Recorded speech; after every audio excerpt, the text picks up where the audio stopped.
All right. So, hello everybody. Good evening to all of you. I hope I'm audible and visible very clearly. Please leave a thumbs up those who have joined in for today's session. Okay, so great. So today is a very special day. The results have also been declared. So many of us must be in different modes of thoughts and processes. So without wasting any time, I think all of you, those who are listening to the class, even if you had given an attempt and you feel that you need to take a serious attempt, there's no worries about it. Okay, and all of those whose friends or all of those who have already performed nicely in this year's exam can definitely head towards the next phase of their life. But yes, the story does not end. That is the most important thing. You have to keep trying till you get your dream branch, and you have to keep working till you get what you deserve. Okay, so it is what you deserve, that is your own value which matters. It is not what anything or the universe has given to you. So जब तक आपको वो चीज़ नहीं मिलती जो आपका dream है, till then you have to keep it trying. Okay, so I hope all of you are in a good mood to prepare now. Nobody is feeling sad or anything like that. So please leave a thumbs up those who are already refreshed to start with the MCQs. There is no backlog in their mind and no thought processes going on. Okay, so that's great. So now we have three target exams to come up. All of those who are into the session, leave aside everything, whatever has happened, whatever was the cutoff, whatever impression you thought, whatever you felt कि हाँ मेरे friend ने ये perform किया वो हुआ, कुछ भी नहीं सोचना है अब. आपकी जिंदगी है, आपको खुद संभालनी है. That is the only important thing. So today is the best time to get serious now. आज से seriously पढ़ाई करोगे. You have three exams upcoming right now. You have INACT coming up. There's FMG coming up. And you also have the next year's NEET PG, which will not be that late as it happened this year. So there are so many things for you in store right now. Those who are studying will definitely be able to perform. और INICT की तो सबसे अच्छी बात है कि अगर आपने पढ़ाई कर ली, that is it. You don't have to keep mugging up, revising and reading so many books all the time. So it is a very beautiful exam. अगर आपको concept पता है, अगर आपको चीज़ों के बारे में पता है, एक बार भी आपने सही से पढ़ा, that is more than enough. ठीक है? So today exclusively we'll discuss long conceptual MCQs, which can come as image based questions also, which can come as normal theory based questions also. So you should have concepts in your mind which can help you arrive towards the right answer. Now, two important things just before starting the session. I'll tell you one thing, that many of us have this wrong notion about this paper, that questions are very lengthy and they're usually difficult, and maybe I'll not be able to attempt or solve it. It's not my cup of tea kind of a thing. But if you closely see the questions which have been asked before, or the questions which I have also framed, depending on the peripheries of the topics that they have touched till now, so you will realize that question in itself speaks so much for itself कि answer आपको आराम से मिल जाता है. It's just a notion that you feel कि lengthy questions बहुत difficult होते हैं या बहुत ही जो सोचते हैं आंसर वो नहीं होता, ऐसा कुछ नहीं है. It is very simple. Images are along with it. You have tables. You have got so many investigations, clinical features mentioned in the question that it becomes very simple to answer all of that. ठीक है? And the second thing, if you feel that NEET PG is the only exam which has got one-liners, that is also not the case. NEET PG definitely has some amount of like 50-60% questions which is simple one liner, direct MCQ based or direct questions from your books. But yes, there are also questions which are classically concept based as well. So this year also you had got questions on nephrotic, you had got questions on vitamin deficiency, severe acute malnutrition. So concept is most important. ठीक है? और जब भी मैं आपकी pediatrics classes लेती हूँ, I think I've put in most of my efforts to help you understand the concepts, because that plays the key role in almost all the exam. Regarding your FMG exam also, the question level is little bit easier. The questions are little easy. So that also covers. So if you make a level कि हाँ मुझे इस तरीके से पढ़ाई करनी है, आपके तीनों एग्जाम्स अच्छे से कवर हो जाते हैं. Okay, so because all of you have joined in time and I am also in time, so will discuss about the subscription pitch later on. So let us start with the quiz itself. So I want all of you to read the question carefully. Take your time. Put down your answers in the chat box. It is not a poll because we'll have a good discussion of the topics as well. And I want to see how responses are coming out from you. So you have to put down your answers in the chat box and we'll discuss a little bit. Anybody who has any doubt can also put in the doubt in the chat box. We will discuss why this is the answer. अगर आपको नहीं भी पता था तो भी आप कैसे attempt कर सकते थे and all of that. ठीक है? Okay, so let us begin with the quiz itself. Subscription, I think all of you are aware, but still in the end of the class, I will tell you. Okay. All right. So question number 1. You have got a newborn child. Newborn, ठीक है? Age presentation सबसे important होती है most of the diseases के लिए. Now this baby is presenting you with vomiting, has got abdominal distension and lethargy at 7th day of life. ठीक है? So 7th day of life पे he is presenting with these classical clinical features. the X-ray of this feature has been shown to you, what could be the most likely etiology? So please examine the X-rays. Those who have got hold of the answer, please type in your responses in the chat box. Those who have got hold of the answer can further mention what is the sign that you're able to see in the X-ray, and what other signs do you expect in the X-ray of a child who has got this clinical condition.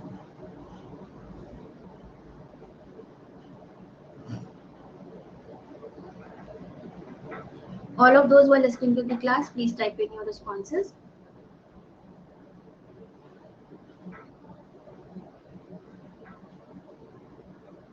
Any more responses? Anybody feels anything else could be the answer? Option number A, that mentions a foreign body. Option number B, that mentions sepsis. Option number C, which is pneumoperitoneum. And option number D, which is acute diarrhea. What could be the answer, all of you? I can see most students attending the class. Please type in your responses. This is not an exam. ये आपका ना NEET PG exam हो रहा है ना INSET exam हो रहा है. So it is just your response. How much time you take to think, how much time do you take to reflect the answer, and whether you got it right or not, everything would be assessed right here. So please type in your responses, all of those who are listening.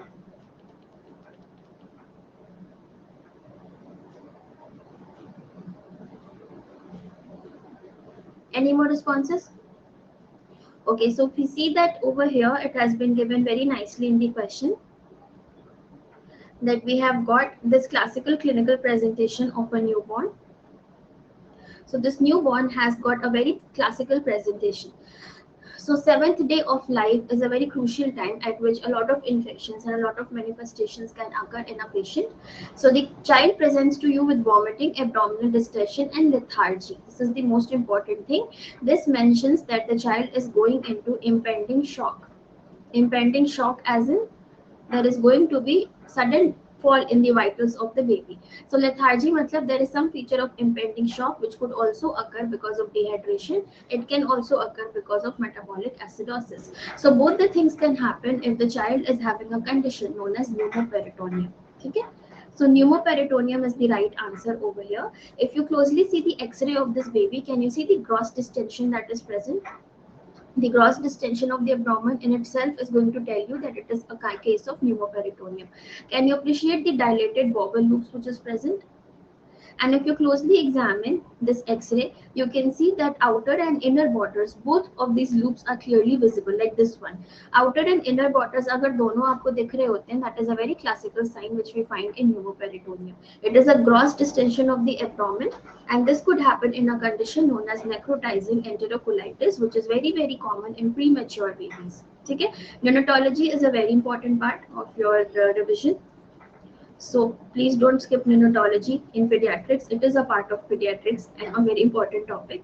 So premature babies में NEC होने का risk बहुत ज़्यादा होता है. Once they develop necrotizing enterocolitis, they go into metabolic disturbances. They have thrombocytopenia. They have metabolic acidosis. They can have hypernatremia. So all of these metabolic disturbances happen, and the baby has got classical picture of acidosis. And because of the inflammation in the bowels, it can lead to leakage. It can instead lead to leakage, and that will result in the impending shock feature that happens in the newborn, and this will create a very grave condition in which the baby needs to be intubated also and immediately operated for this pneumoperitoneum. So you're classically asked the X-ray signs which are seen in pneumoperitoneum. So it could be a football sign. Anybody who can tell me more signs that you know of pneumoperitoneum? Tell a tail sign and regular sign. Okay, these are all classical signs that you see in a case of pneumoperitoneum. So you should be aware of all these signs which are asked. This kind of X-ray which has a gross distension, dilated bowel loops, both inner and outer margin of the bowel loops are clearly visible. You can also see air fluid levels at times, but that is classical feature of intestinal obstruction, but there can be some of them.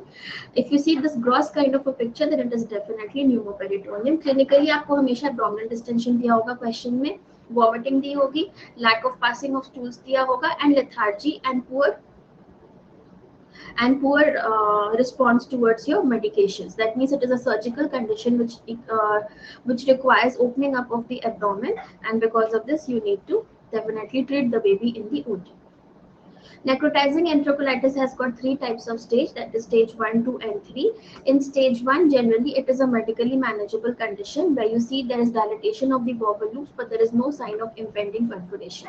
So in this, we can only give IV antibiotics and we can keep the child NPO for 8 to 12 hours, and we give two antibiotics which are broad spectrum cephalosporins along with the negative gram negative coverage of the antibiotics. Stage 2 where the perforation can happen, but it is not a pneumoperitoneum stage. In this also you have to keep the baby NPO and you have to put them on IV antibiotics for 14 to 21 days. Stage 3 is divided into A and B. So in A, the impending perforation is there, that is pneumoperitoneum, but in stage 3B, the patient goes into into an refractory shock stage where you have to open the abdomen of the baby and do emergency laparotomy. So basically, आपसे question अगर पूछा जाएगा तो pneumoperitoneum पे पूछा जाएगा, and that is the last stage, which is stage 3 of necrotizing enterocolitis. Okay, so I'll also be taking up neonatology classes in the next month because most of us tend to ignore neonatology out of pediatrics. So all of you can join in for that session also.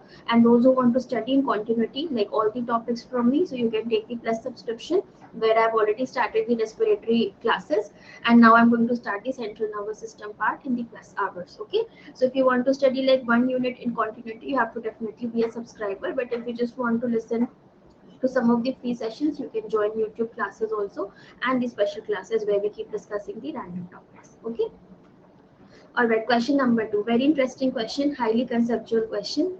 So in this, you're seeing that there's a baby who is at 1 month of age who presents to you with fast breathing and severe respiratory distress. Only two clinical features are given to you: fast breathing and severe respiratory distress.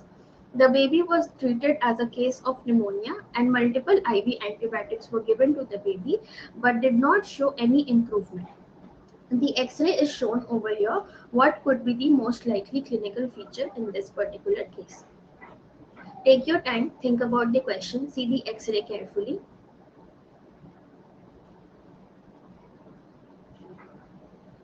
Is it a case of pneumonia? Already the question mentions it is pneumonia.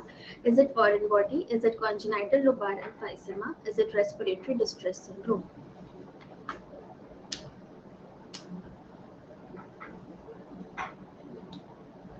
Please take your time to think and then answer the question. Don't be in a hurry to answer immediately.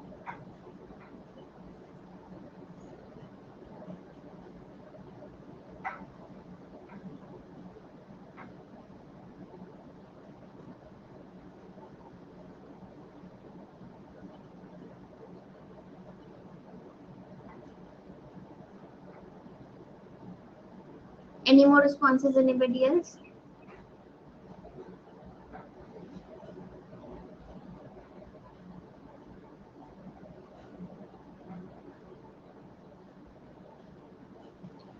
Okay, so we have two responses, one is pneumonia and one is CLE. So as the question already says that the doctors thought that it is pneumonia and they treated with IV antibiotics, but there was no improvement, then definitely the answer should not be pneumonia. Why to answer pneumonia when already the question says that it was supposed that the treatment is to be given for pneumonia, but there was no improvement? That definitely means it is something else. So something which looks like a pneumonia but is not pneumonia. And even if you see the X-ray carefully, what do you see over here? Can you see a well-defined cystic cavity in this part of the lungs? What is this part of the lung? This is the right side and this is the left side. Can you see that the lung is having a normal part in this part? This part has got normal lucency as compared to the right side, and this part has got a well-defined cavity over here. So this is the left upper lobe. ठीक है, left upper lobe में एक cystic cavity. This condition is classically known as congenital lobar emphysema. ठीक है. Now some things about congenital lobar emphysema. It is a congenital cystic disease of the childhood. So definitely the age of presentation. हमेशा मैं कहती हूँ question पढ़ने से पहले इतने हरी में मत पढ़ो. Please read the age what the question is demanding. If you had got an older age, you cannot mark the answer as CLE or CCAM or CPAM. If it is mentioning the baby is only 1 month of age, that means it is like a newborn only. So 1 month or infancy is the classical age when you find all the cystic lesions of the respiratory part presenting. So 1 month is the age that classically gives you this clue. Now there is no history of fever. अगर fever ही नहीं है बच्चे को तो why to answer pneumonia or foreign body? ठीक है, foreign body still you can think, but pneumonia definitely not because there is no fever which is given in the question. ठीक है. Apart from this, it mentions that the doctors had already thought the child had pneumonia and IV antibiotics were given, but there was no improvement. So if there is no improvement, then why to further ahead go ahead with the option of pneumonia? So if you see the X-ray, you can see that there's lungs. The lungs has been pushed towards this part. So when does this shifting of the mediastinum happens? When there is any kind of space occupying lesion which occurs after birth. So if there is anything which is occupying the space like pleural effusion, pneumothorax, any kind of tumor, CAD. So all of these conditions, if it is acquiring so much of space, it will shift the mediastinum towards the opposite side. So shift of mediastinum is a very classical thing. ठीक है, so it is a space occupying cystic cavity, so definitely you can answer it as CLE. Plus very important, अगर आपने foreign body सोचा होता, foreign body क्या 1 महीने के बच्चे में होता है? Definitely no. Foreign body कब मिलता है हमें? School going age group में. So you'll always get a question like this year NEET PG exam also had a question जिसमें उन्होंने foreign body दिया था. It was a coin and it was given as a photo over here. You could see a white colored like radio opaque coin kind of a shadow in this part. So it had simply mentioned a very beautifully framed question, I would say again. It had only asked where is the coin located? And everybody had must have got confused whether it is in vocal cord, whether it is in esophagus. So when a child ingests it, it can go accidentally into trachea, it can go into esophagus also. So अब आप ही सोचो किसी के trachea में कोई चीज फंस जाएगी, उस क्वेश्चन में साफ साफ लिखा था the child is otherwise well. So do you think the child could be well if the child is having something stuck inside the trachea? No, it is not possible. वो cough out करेगा, he will go into hypoxia, he can go into respiratory failure. The child cannot be well at all. So that in itself is such a clue कि वो चीज esophagus में था, ठीक है? Plus हमारी vocal cord की शेप कैसी होती है? It is like a slit like this. उसके बीच से coin अगर पास करना चाहेगा, it will pass out like this. So अगर आपको इमेज में ऐसा इमेज मिलता है तो आप सोच भी सकते हो कि चलो बच्चे में शायद यहाँ पे चला गया होगा, बट अगर वो एपी व्यू दे रखा है, एपी व्यू तो वोकल कॉर्ड के थ्रू जा ही नहीं सकता, ठीक है. So they just check your patience of mind and common sense. So please read the question very carefully. Each word given in the question helps you to drive towards the right answer. That I told you, INICT के questions बहुत simple होते हैं, they are highly concept based. You don't need to mug up so many things in that, ठीक है. यहाँ पे question इतने सारे क्लूज दे दिए आपको, अगर आपने सीएलई नहीं भी पढ़ा है डिटेल में, still you can think and rule out the option. Pneumonia तो डेफिनेटली नहीं है आंसर, ठीक है. फीवर नहीं है बच्चे को, ठीक है, ऑलरेडी बोल रखा है कि निमोनिया देके एंटीबायोटिक्स ही has received but there is no improvement. Pneumonia का ट्रीटमेंट क्या है? IV antibiotics. So that is not the answer. Foreign body का classical age school going age group होता है 4 to 6 years में. Those children who start to play in and around the school and household, they can accidentally take something in their airway. 1 महीने के बच्चे को क्या होश है? He's just a breastfeeding baby. He will not go and play around anything. उसके तो reflexes ही develop नहीं हुए. How will he hold anything and put inside his mouth? ठीक है. So 1 month old baby cannot have a foreign body for sure. So foreign body is not there. Also foreign body most commonly कहाँ जाता है? Right side में. यहाँ पे picture में कहाँ दिख रहा है आपको सिस्टिक लीजन? लेफ्ट साइड में. सो अगर राइट साइड की यूनिलेटरल इन्फ्लेशन होती तो वो फॉरेन बॉडी होता. थर्ड थिंग, अगर फॉरेन बॉडी होता है तो पूरा का पूरा लंग कोलैप्स होता है. क्यों? क्योंकि वो एक जैसे हमारी ट्रेकिया यहाँ से डिवाइड कर रही है, अगर वो यहाँ पे फंस गया तो इसके साइड का पूरा लंग ही आपको व्हाइट आउट दिखेगा, है ना. यहाँ पे आपको क्या दिख रही है? यहाँ पे seeing a well defined cavity और नीचे का लंग का पार्ट प्रेजेंट है. So there is difference in the lucency of both the things. That means एक कैविटेटरी लीजन तो है ही, साथ में उसके नीचे लंग्स तो नॉर्मल है. So it is a maldevelopment which has occurred at the time of development of the lungs itself. So foreign body तो डेफिनेट नो है. अब सीएलई और आरडीएस में चूज करना है. आरडीएस में आप सबको पता है it is going to involve both the lungs equally. RDS को क्या लेना देना? वो तो सर्फेक्टेंट डेफिशिएंसी है, वो एक लंग को क्यों टारगेट करेगा? सो सर्फेक्टेंट डेफिशिएंसी कहीं भी होगी तो पूरे लंग्स में होगी, है ना. सो bilateral presentation should be equal in RDS. Simple common sense things can also save you in the exam. So definitely RDS is not the answer. It has got a diffuse white out appearance of the lungs. It can not present at 1 month. It will definitely present immediately after birth. अगर किसी का lungs immature है तो वो बेचारा 1 महीने तक ठीक ठाक सांस कैसे लेगा, है ना. So 1 महीने के बाद present करना is also rare. अगर चलो present कर भी गया तो X-ray picture is not matching with RDS. It is definitely going to involve both the parts of the lungs equally. नहीं, why will it selectively involve the left part and not the right part? So अगर CLE नहीं भी पढ़ के गए हो exam में तब भी कॉमन सेंस क्या कहता है, that answer should be congenital lobar emphysema. ठीक है, is it clear to all of you? Please leave a thumbs up those who agree with the answer and those who still feel कि नहीं कुछ और हो सकता है.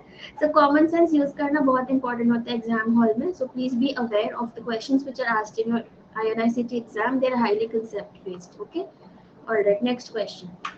You have got a 8-year-old child who presents to you with generalized swelling of the body along with difficulty in getting up from sitting position.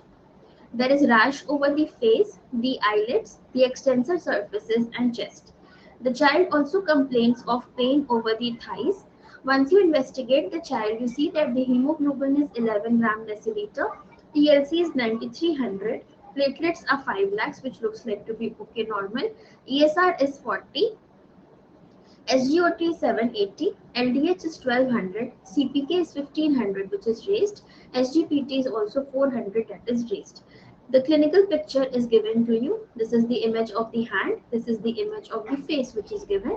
Can you just locate the important lesions seen over here and what could be the diagnosis of this clinical condition? So these are long questions, I agree, but the best thing is the question में ही answer छुपा होता है. You can just read the question, use your common sense and you can easily answer these questions. All of those who are listening, please type in your responses. क्या answer लग रहा है आपको इस क्वेश्चन का?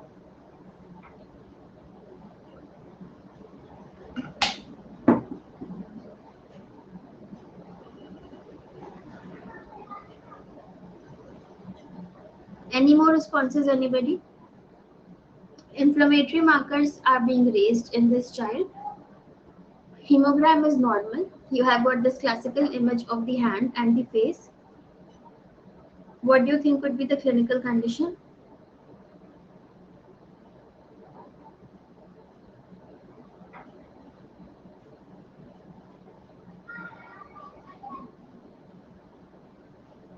Any more responses, anybody? Please type in your answers.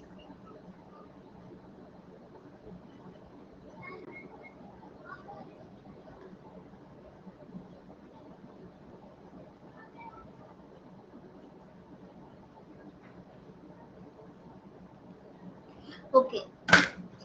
So let us see what is the question telling you. So you have got a child who is 8 years of age. Okay. So age presentation, as I always tell you that it is very very important. अगर as पे ध्यान दोगे तो काफी सारे differentials वहीं पे rule out हो जाते हैं. एज से क्या रूल आउट हो गया यहाँ पे? Kawasaki disease. Kawasaki disease classically less than 5 years of age में प्रेजेंट होता है, which you will not see beyond 5 years of age mostly. वैसे भी एटिपिकल मेंशन है नहीं, so Kawasaki disease cannot be the answer. Now the child is having difficulty from sitting down position to get up. Okay, this is a kind of sign that we see in the musculoskeletal disorder, especially connective tissue disease, and you can also get correlate it with Gover sign that we see in most of the disorders. So this is a problem that is there. There's rash over the face, eyelids, extensor surfaces, and the chest. So if you see this image, can you see that the upper part of the lid is swollen? The swelling of the upper part of the lid and this classical rash definitely is to do something with connective tissue disorder. Now this is known as a heliotrope rash. Okay? It is to do with some kind of skin disorder, so it is a heliotrope rash. There is pain in the thigh. That means you get a clue there is some kind of myositis, right? अब उसके evidence के लिए they have also given you simply the investigation. So that is so simple to correlate things. Can you see CPK is 1500, which is highly raised. So CPK अगर आपका बढ़ा हुआ है मतलब muscle breakdown की evidence है. So it is myositis. It is something to do with the skin. There are so many rashes and so many eyelid swelling. So this is known as a heliotrope rash. अगर नहीं भी पता तो चलो skin involved है, ये तो समझ में आ रहा है. Skin involved है, muscles involved है. Okay, and identifying the clinical condition, can you see this hand picture? These are small papules which are present on the extensor surfaces of the hand. So these are known as Groton papules. Okay, Groton papules. Now if you mix everything, especially if you see कि skin involvement के साथ साथ muscular weakness या muscle involvement present है, so इसका मतलब क्या है? अगर नहीं भी पढ़ा है, then you can simply see it is dermatomyositis. That is skin plus muscle. ठीक है? तो अगर नहीं भी पढ़ के जाते हो, क्वेश्चंस काफी बार इतने सिंपल होते हैं कि वैसे भी आंसर कर सकते हो. And if you have read dermatomyositis तो आपको पता होगा heliotrope rash, shawl sign, Gratton's papule, myositis features, difficulty and pain in the hip area. All these are classical features that is present in your dermatomyositis. So if you have read the disease, you would know it. Even if you have not read it, answer is right in front of you. You should have that skill of picking up the answer even if you have not read your syllabus completely. ठीक है. SLE में main features क्या होते हैं? It is a multi-system involvement. So you will definitely have features of serositis. ठीक है. Plus इसकी rash classical कैसी होती है? You have got a butterfly rash which involves the malar areas of the face and it will spread the sides of the face. So cheeks part is classically involved.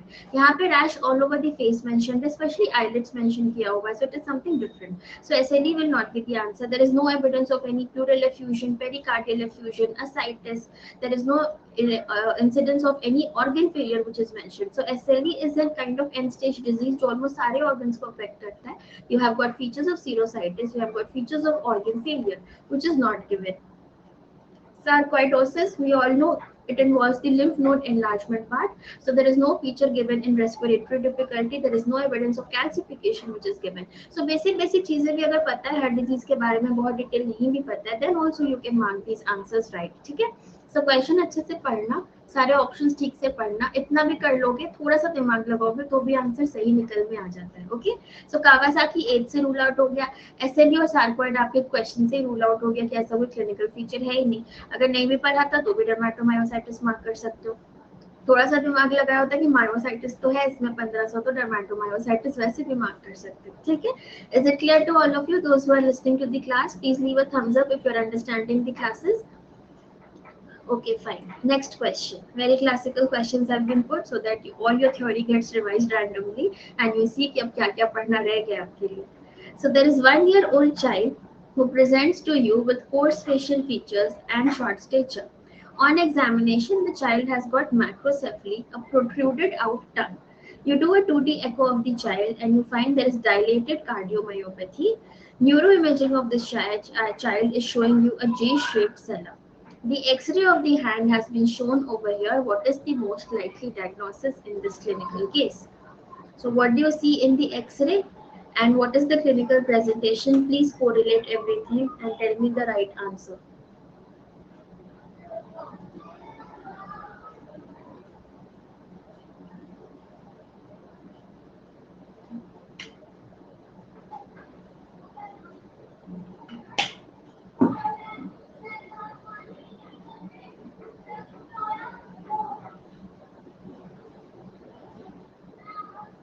Very classical presentation this is. Coarse facial features, short stature, macrocephaly, protruded out tongue, cardiomyopathies, J-shaped cella. X-ray of the hand is showing you some kind of bony deformity. All of this is lying under one special condition that is already in the option obviously. Is it resistant rickets? Is it metachromatic leukodystrophy? Is it mucopolysaccharidosis or Pompe's disease?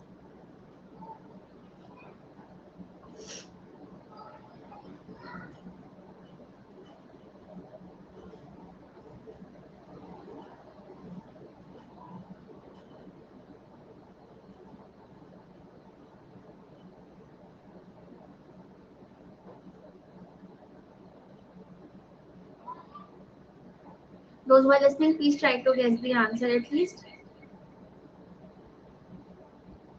What do you see in the X-ray image? Can you tell me what can you identify in the X-ray of this child?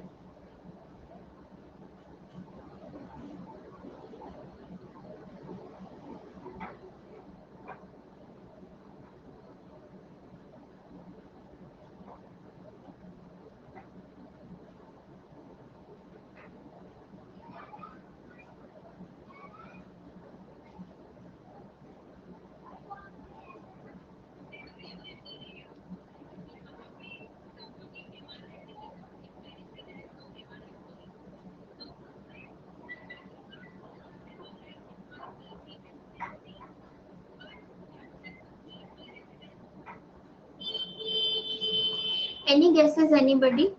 कोई guess भी कर दो कि क्या answer होना चाहिए इसका? So coarse facial features का मतलब क्या है? Once I say it is a coarse facial features, that means We are talking about some kind of storage disorder because of which the facial features have become coarse. Okay? Short stitched means there is some kind of bony deformity that is present which is causing short stature. Yes, the answer is mucopolysaccharidosis. That is absolutely right. Okay? Macrocephaly, again you can correlate it with short stature, sorry, with bony deformity. What am I saying? I'm sorry, with storage disorder. Okay? Macrocephaly कहने का मतलब again some kind of storage disorder is there which is leading to increased head size. Protruded out tongue, that means again there is storage disorder, there is some kind of organomegaly which is happening, due to which the size of the face is small but the size of the tongue is large. So protrude out tongue is also definitely present. Cardiomyopathy is again a classical feature that we see in storage disorder. J-shaped cella हमें कहाँ पे मिलता है? You can get an image on this also, J-shaped cella. So this is classically seen in your Hurler's disease. ठीक है? Hurler's disease is what? It is a type of mucopolysaccharidosis. All right. Now the X-ray has been given. What do you see in the X-ray? Can you see that the bones are like this and it is pointed out like this? इसे क्या कहते हैं? What is this classical image that I'm talking about? Can you see the shape of the bone? How pointed it is towards the end? So this is known as a bullet-shaped bone. Bullet-shaped. ठीक है? जैसे हमारे bullets होते हैं guns में, उस shape के bones होते हैं. So if you see this classical tapering out of the bones in any of the X-ray, along with features of short stature, storage disorders like massive hepatosplenomegaly, coarse facial features, one very important thing that is also present is corneal clouding. ठीक है? Corneal clouding, protruded out tongue, macrocephaly, cardiomyopathy, J-shaped cella, bullet-shaped bones. All of these are classical features of Hurler's disease, which is one very important MPS disorder जो बार-बार आपके exam में आता है. They can put you in any form. They can give you corneal clouding image. They can give you an image of this X-ray. They can give you MRI picture जहाँ पे आपको एक U-shaped structure दिखती है. That is a J-shaped cella basically. So this kind of a structure could be marked in your MRI. So anything and everything out of Hurler's is very, very important. If you still are not sure about mucopolysaccharidosis, I have taken many classes on the metabolic disorders. You can please go and listen to that. I hope it will help you a lot to remember all the important clinical features of all the types of MPS. Okay? So mucopolysaccharidosis is a very, very important topic. You have got questions from Hurler's. You can get questions from Hunter's as well. There has been a question from other types also. Maybe from type 4 also you have got questions. Type 7. No, I think type 4, 1 and 2. These are the only ones which have been touched till now in the exam. जिसमें से Hurler's बहुत बार आ चुका है. So please read these topics nicely. If you still feel there is some doubt, you can obviously go back and listen to the classes. If you want, we can rediscuss these important topics in the other sessions in the upcoming months. Okay. So bullet-shaped bones is like a very classical feature that we see over here. So this is going to be mucopolysaccharidosis. Okay. All right. Question number 5. You have got a 5-year-old, sorry, not baby, child, 5-year-old child who presented to you with recurrent history of pneumonia. So recurrent pneumonia is very, very classical disease. So you have to keep your brains open now because it is recurrent pneumonia. The causes are many. Okay? And also has got difficulty in breathing. On asking the mother, it was concluded that the baby has history of passing bulky oily stools, very important clue, and the baby was salty to kiss. Salty to kiss is a very important phrase used in one particular disease. There's also history of one sibling death in the infancy who also expired due to pneumonia. The CT image of this patient is given. So what can you see in the CT finding and what do you think is the disease that we are talking about? 5-year-old child, recurrent episodes of pneumonia. मतलब अगर वो 5 साल का है तो definitely since infancy उसको pneumonia start हो चुका है. He's still having difficulty in breathing. On asking the mother, you get 3 important history: oily stools, salty to kiss, sibling death. Classical picture of one disease which we all must study for the exam. What is the answer? Are we talking about aspergillus infection? Are we talking about asthma? Is it cystic fibrosis or is it TB?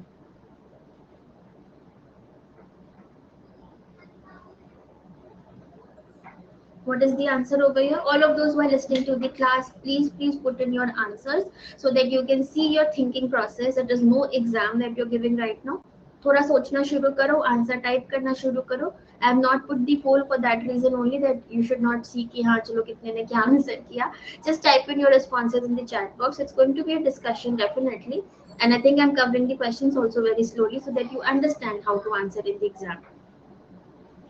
जिन्होंने नहीं भी पढ़ा है पूरा topic, या still in the process of reading your topics, या मान लो exam में भी तब एग्जाम तक भी आप कुछ टॉपिक्स नहीं पढ़ के जाते हो, तो इसका मतलब ये नहीं कि क्वेश्चन छोड़ के आना. You have to think about the question. Obviously, you must have heard about other options, some of these options.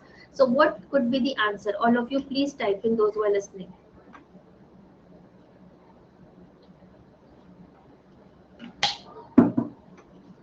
Okay, so all the three options that have come up, the three students who have come up with the answer is right. It is cystic fibrosis. So let us see, it is very classical. We all know cystic fibrosis is a disorder which has got classical problem of having plugging with the secretions. This is due to the drainage problem and dryness of the secretion. That is because of, yes, it is the CFTR channel mutation that happens over here. So mostly whatever secretions are formed in the body get devoid of the water, and it becomes a dry mucus kind of a secretion which goes and plugs inside all the airways. It can also damage your pancreas. It can damage your all any channel which has got the things of secreting out from the body, like your salivary gland, your sweat glands, your pancreas, epididymis, intestine. It can affect the lungs very badly.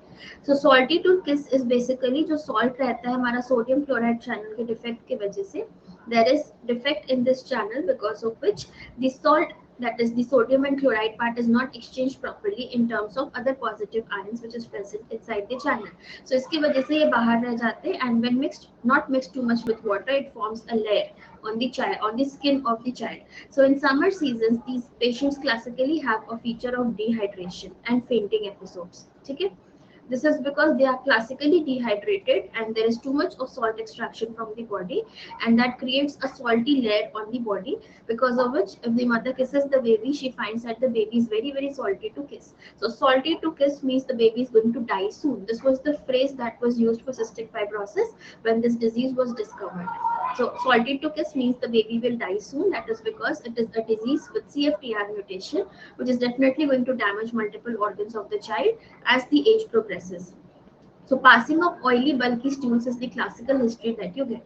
The question can also get a history that the baby is passing bulky stools which is difficult to flush, foul smelling, oily, sticky. So इसका मतलब क्या है? It is all malabsorption disorders. If the food is not getting absorbed properly, there is fat and vitamin deficiencies, means they are not getting absorbed properly. Everything is getting excreted out from the stool.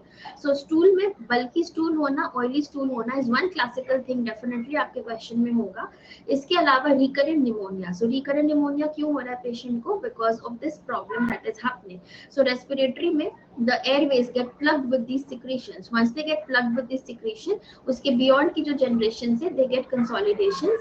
They have the problems of getting infected. So every time the child is going to have present with recurrent pneumonias, and this is going to cause damage to the lungs, and gradually through the course of time he will develop bronchiectasis. So can you see in this CT, these are the airways which have been dilated so badly. Can you see how badly the airways have been dilated?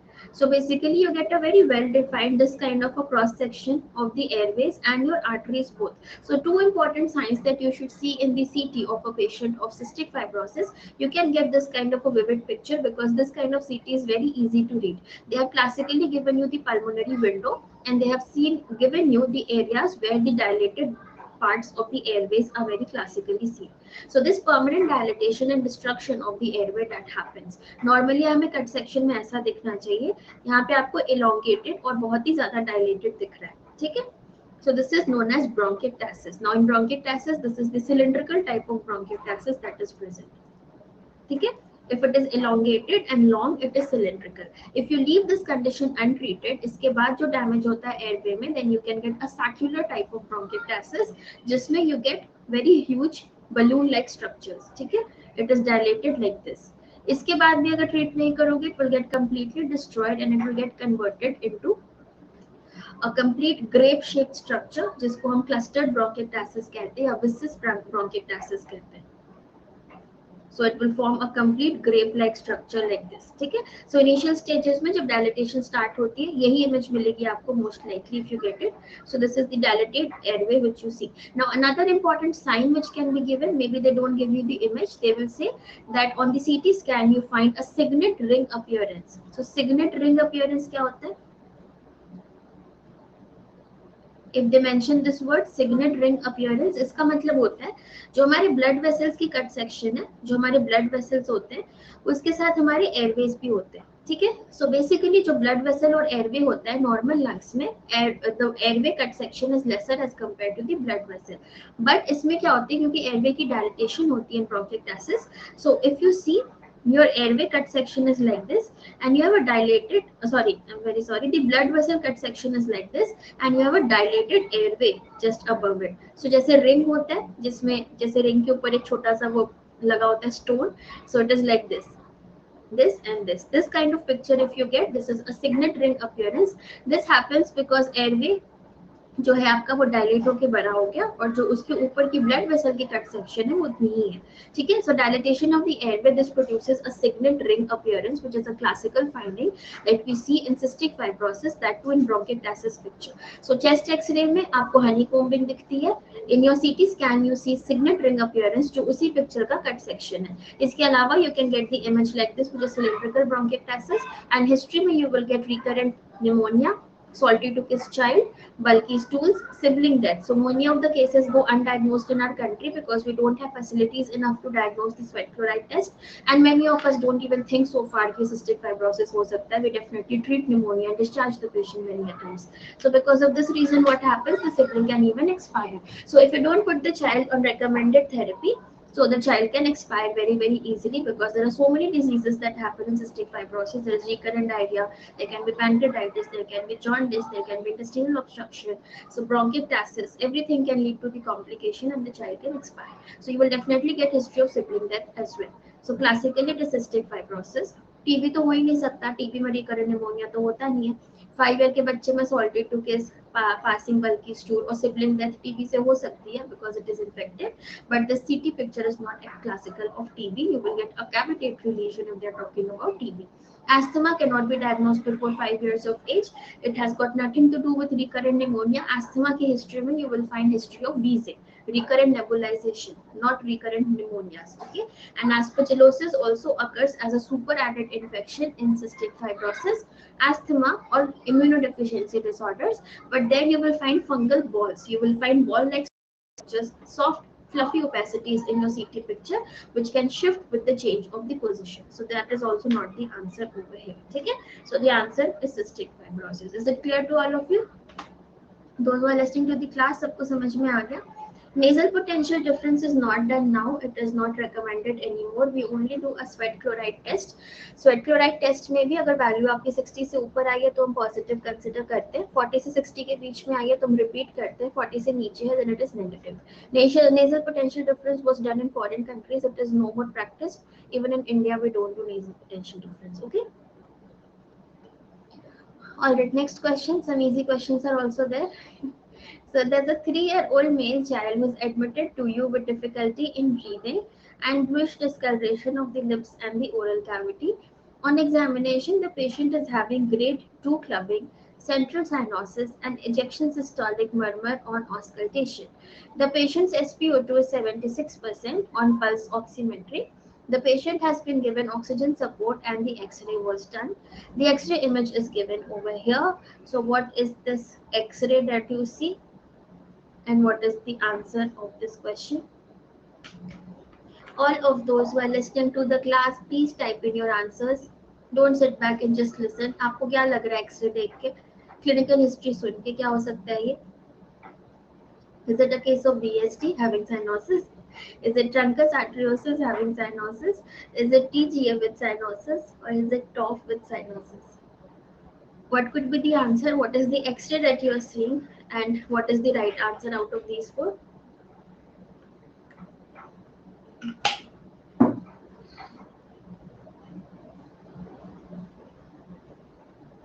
Any more responses anybody would like to put in?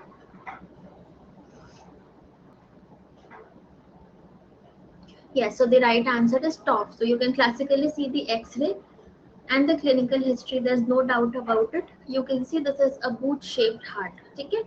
So this is a boot-shaped heart which is seen in top. This boot shape क्यों बन रहा है? Because of the pulmonary artery concavity, and you see sudden lifting up of the right apex. मतलब ये वाला part जो है sudden lift up हो रहा है. Why is this happening? Because of right ventricular hypertrophy, which is a component of top. ठीक है? So the sudden lifting up के वजह से and this concavity which is formed that results in this boot-shaped heart. So this is a classical picture that you see in tetralogy of Fallot. Okay. Otherwise भी history देखोगे, अगर X-ray नहीं imagine कर पा रहे हो, then the child is admitted with breathing difficulty and cyanosis. So cyanotic heart disease तो है ही है, क्योंकि SpO2 भी low है और cyanosis भी है patient को. Clubbing is seen only in TOF classically. ठीक है, because of the AV proliferation that is present. Ejection systolic murmur is classical for TOF. SpO2 is low also. Oxygen supported X-ray is done, and the X-ray picture is classically showing you boot-shaped heart. So TGA में आपको क्या मिलता है? Egg on the side appearance. TGA 3-letter word. Egg is a 3-letter word. So TGA में आपको egg on the side appearance मिलता है. The heart would look something like this. ठीक है? The heart would look something like this. Okay? It will not look like a boot. Truncus arteriosus में there is no specific shape because it is a common trunk that is coming out, so that will definitely cause cyanosis. But 3-year-old child will not be the case. It will be a younger child जो immediately after birth present करता है. And BST में there is nothing to do with cyanosis. अगर cyanosis होती भी है, it is Eisenmenger complex which occurs in a very long-standing untreated case, which would be approximately 10 to 12 years. ठीक है? So it is definitely will present at 4 to 6 weeks of age. जो initial 1 month completion वाला time होता है, उस time पे BST classically present करता है. So like that also you can rule out all these options. You are left with tetralogy of Fallot. Okay. All right. Question number 7. You have got a 6-month-old baby who is admitted to you with refusal to suck and poor activity. On examination, you find that there is a poor tone of the body and the baby is lethargic. The blood glucose was done, which was reduced, so there is decreased RBS or hypoglycemia. Blood gas analysis shows a metabolic acidosis. There is history of sibling death due to jaundice. That means jaundice is running in the family. The patient also had a history of jaundice in the first 2 months of life. On confirming the history from the mother, you find one specific thing, which is a boiled cabbage-like odor that comes from the urine of the sick infant, which is the most likely cause. So many things to help you answer the question instantly.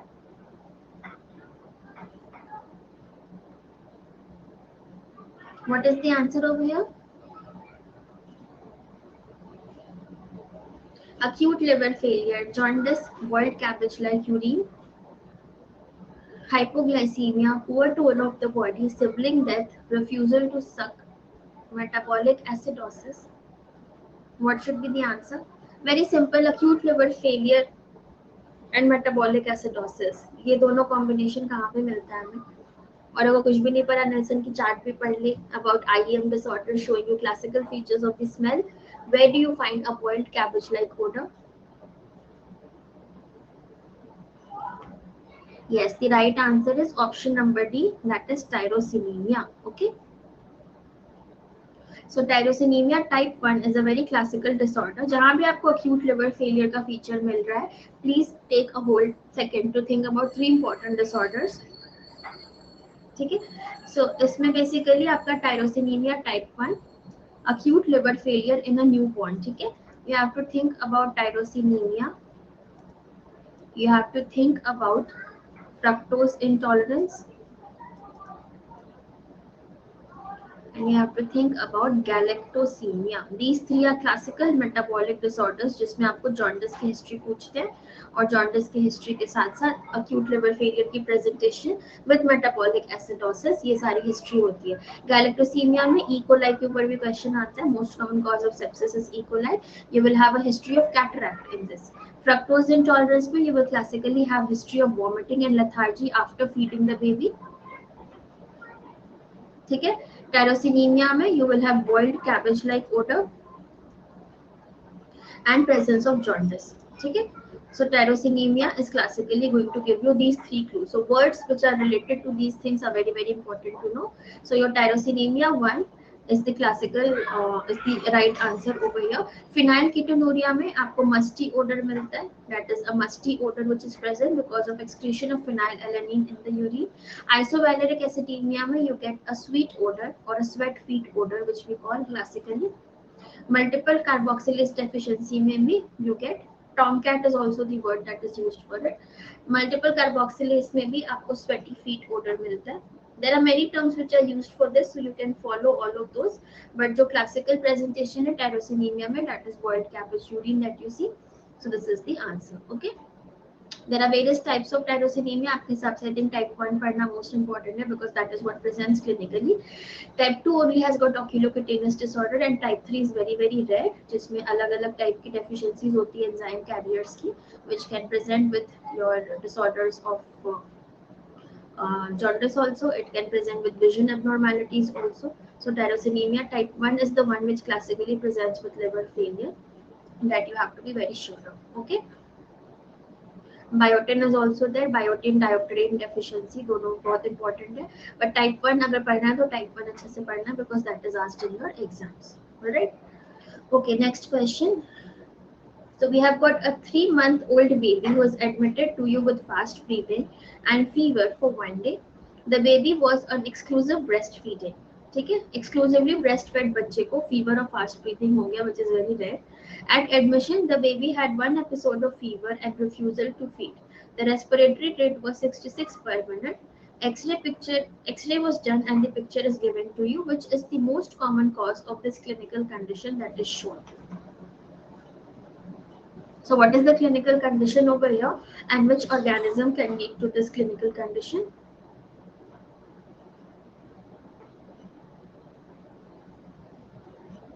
Any more responses anybody would like to put?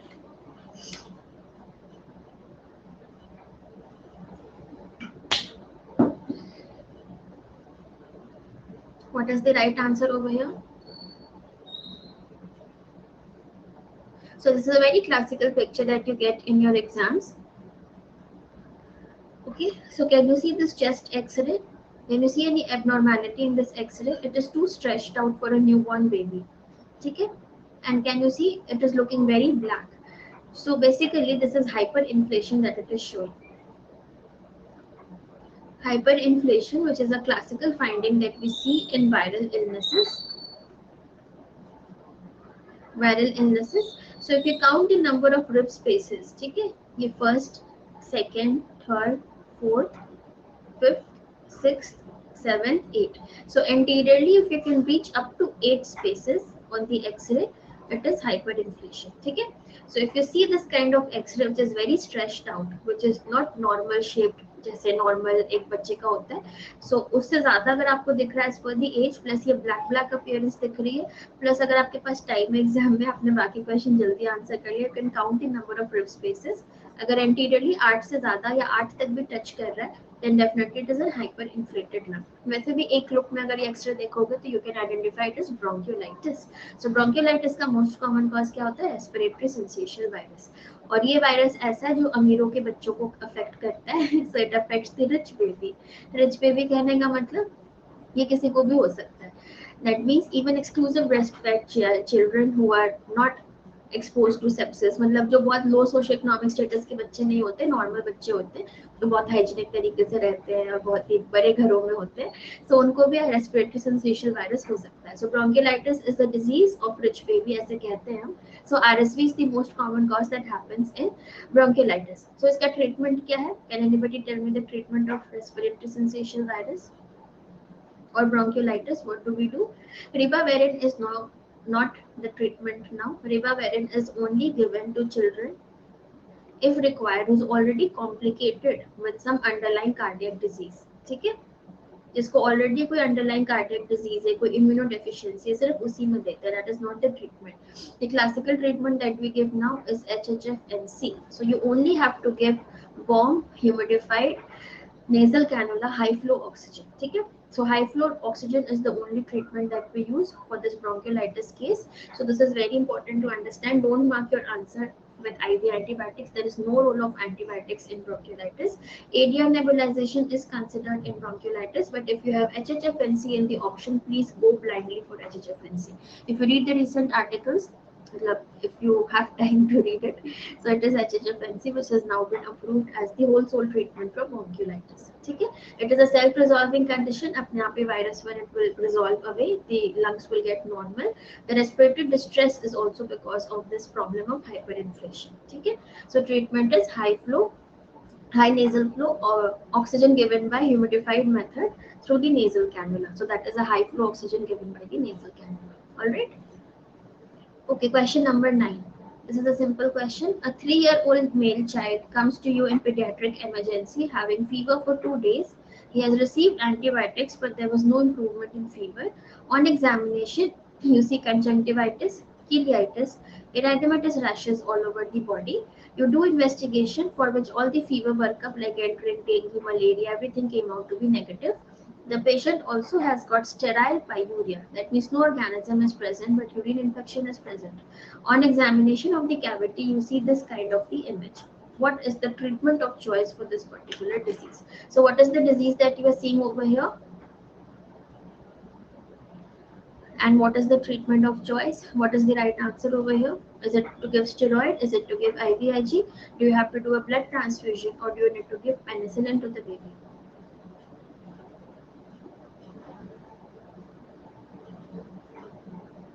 So what is this image that is trying to show you? इस image को देख के क्या लग रहा है? How does the tongue look like?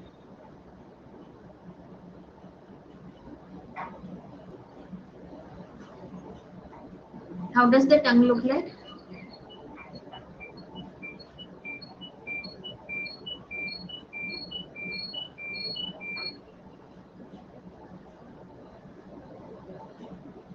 And what is the answer? What is the treatment for this condition that we give?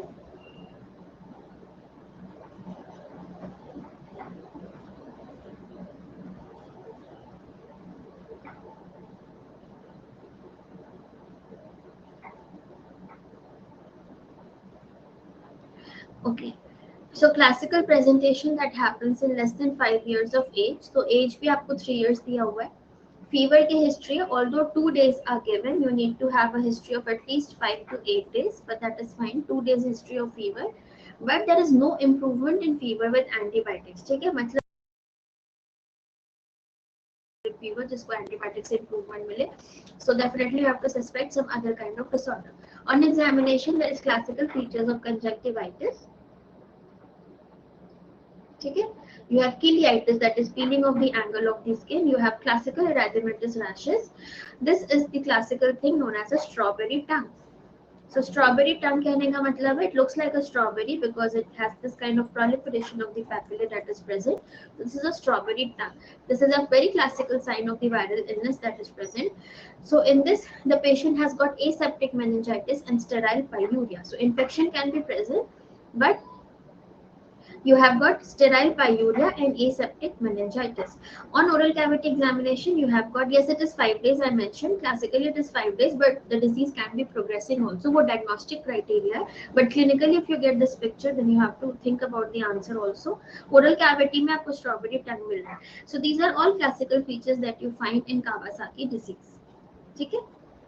So Kawasaki disease, if you do a 2D echo, you can find coronary artery aneurysm also. That is one very important classical feature. And the treatment of choice for a Kawasaki disease is to give an IVIG therapy. Okay? IVIG therapy is the only treatment that we give. Do not go for answers like plasmapheresis, methylprednisolone. Now it is recommended to give IVIG at the dose of 2 gram per kg.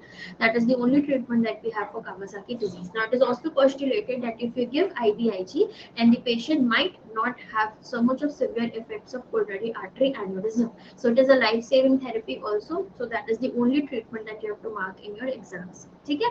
So जहाँ भी आपको peeling of the skin की features मिले, unilateral lymphadenopathy है, conjunctivitis है, ileitis है, erythematous rashes है, strawberry tongue है, coronary artery aneurysm, aseptic meningitis, sterile pyuria. All these are the features of Kawasaki disease. सबसे important पहली चीज जो मैं बताती हूँ, age of presentation. It is very important. ठीक है? 3 years of age, as I told you, less than 5 years is the most common presentation of age. In fact, 3 to 5 years most common age होता है for Kawasaki disease. All right? Is it clear to all of you? Those who are listening, please leave a thumbs up. Those who are understanding everything. Okay. All right, so we'll take a short break also because it is 1 hour of class now and we're left with another 1 hour. So 5 minutes break we are going to take. Till then you can read this question, those who are not getting up from their study room, and those who want to just take a break for 5 minutes because many times I have got reviews from the student and ma'am, the class is very, very long and hectic. So let's take a break for 5 minutes. You can read through this question, think about the answer, type it in the chat box, and please return back after 5 minutes because we have another set of MCQs to do. So there's a newborn who presents to you with respiratory distress right at birth, but there is no cyanosis. On examination, the abdomen is empty and the air entry is diminished in the chest. So something which leads the abdomen to be empty and has gone inside the chest. The X-ray picture is also shown over here. Kindly identify the clinical condition. Is it RDS? Is it severe pneumonia? Is it CDH? Is it bronchiolitis? Okay.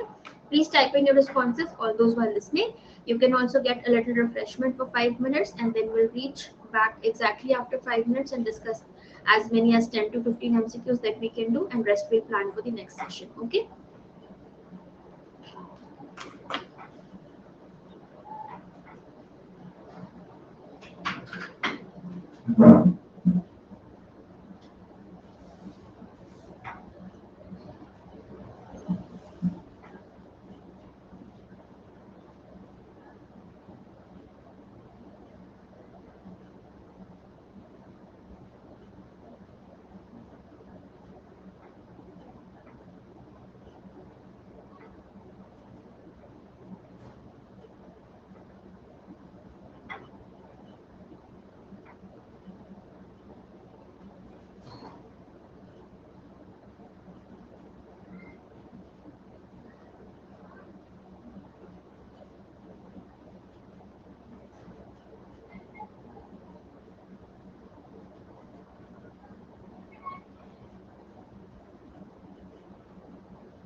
All right, so welcome back again after the break. I hope nobody has run away till now. All right, so what is the answer to this question number 10? Any more responses anybody wants to put in? Yes, that is basically congenital diaphragmatic hernia. Very, very basic question. Scaphoid abdomen, that means there is some kind of hernia which has led to passing of the abdominal contents into the chest. So because this happens, the lungs are going to get hypoplastic. So lung hypoplasia, if you get in your questions, respiratory failure and failure of intubation. That means if you intubate the child, what will happen? If you're going to give trachea, से जो आप एम्बू करोगे वो सारा air वापस उसके chest में increase हो जाएगा because it will not be able to go directly to the lungs. There is hypoplasia of the lungs and all the abdominal cavity material are going to be present inside the chest cavity. So it has got failure of intubation also. That can be given as a hint in your exam. Lung hypoplasia, scaphoid or empty abdomen, and vowel sounds or gurgling type of sound could be given as a clue when you auscultate the chest. So these are four classical things till by now. These things have been asked in your exam. जिसमें ये सारे clues दिए होते हैं. So if it is given in your exam, these are the clues which would be mentioned, which the answer would be congenital diaphragmatic hernia. ठीक है?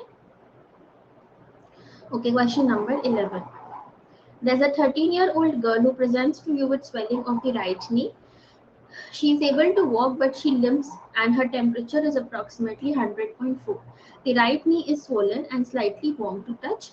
She cries when you attempt to flex the knee. So there's some kind of inflammation which has happened. WBC is raised, 82% is neutrophil, CRP is raised, ESR is also raised.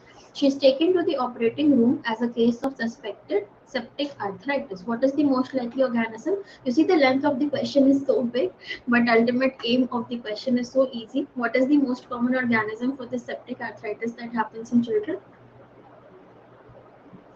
All of you please type in the responses fast. जो भी question पढ़ रहे हो उतना time लगना चाहिए, answer करने में उतना ही टाइम सोचो और आंसर करो. सेप्टिक आर्थराइटिस से क्या आइसोलेट होता है? मोस्ट कॉमनली इट इज अ पस फिल्ड थिंग. सो जहाँ भी पस फिल्ड होता है, जहाँ आपको फ्लेक्शन में पेन हो रहा है लेग्स में, there is swelling of the knee, there is slightly increased temperature and warm to touch, so it is Staphylococcus aureus. So Staph aureus is the most common organism, that is right.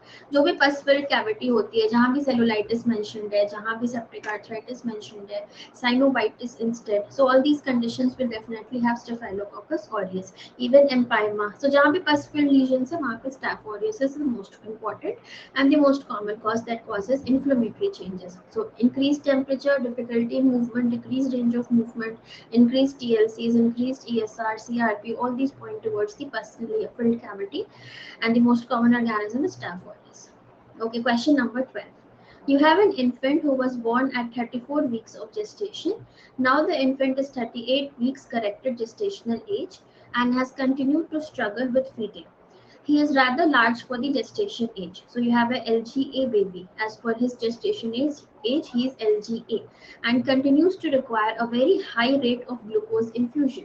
So LGA requiring GIR, very important diagnosis. Large for gestation age baby who requires continuous glucose infusion. On examination, there is no hepatomegaly. His serum glucose is 76 milligram per deciliter, despite of giving the maximum concentration of GIR, which is 12.5% of dextrose. If the infusion is stopped, his serum glucose will fall quickly. So sudden fall of RBS, very important clue. There is no metabolic acidosis. What is the likely diagnosis now? So many clues which have been given to you. इतना अच्छा question exam में आने लगे तो it's so simple to crack. All of you, those who are listening, please think about the question. Take time to think and then type in your answer.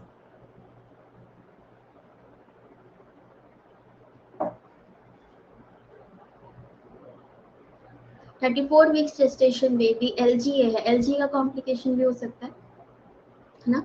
Glucose infusion की requirement है. 12.5% glucose देने के बाद भी उसका जो RBS level है that is 76 only. There is no hepatomegaly, there is no acidosis, lactic acidosis or ketosis, and if you stop the infusion the RBS falls down quickly also. Yes, it is ketotic hypoglycemia.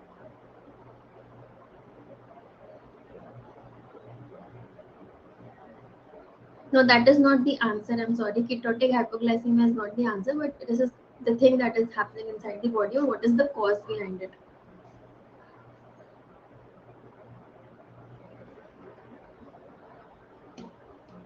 Anybody would like to defend any other answer? So question में दो important चीज तो आपको दे ही दिया, जैसे कोई confusion ही नहीं होना चाहिए. पहला तो कोई हेपेटोमेगली नहीं है, तो स्टोरेज डिसऑर्डर तो हो नहीं सकता. दूसरा, they have mention that there is no lactic acidosis और मेटाबॉलिक एसिडोसिस, सो एसिडूरिया भी नहीं हो सकता. अब बचा confusion ketotic hypoglycaemia congenital hyperinsulinism में. सो अगर एलजीए बेबी है, LGA baby में most commonly they can present with congenital hyperinsulinism. So LGA होने का cause is also hyperinsulinism. ठीक है. अगर इंसुलिन इंक्रीज्ड होगा, it will act on the growing tissues of the body, so that can lead to increased growth in the muscle mass. So this could be a cause for LGA, isolated cause for LGA. पहला clue तो ये मिल गया question से.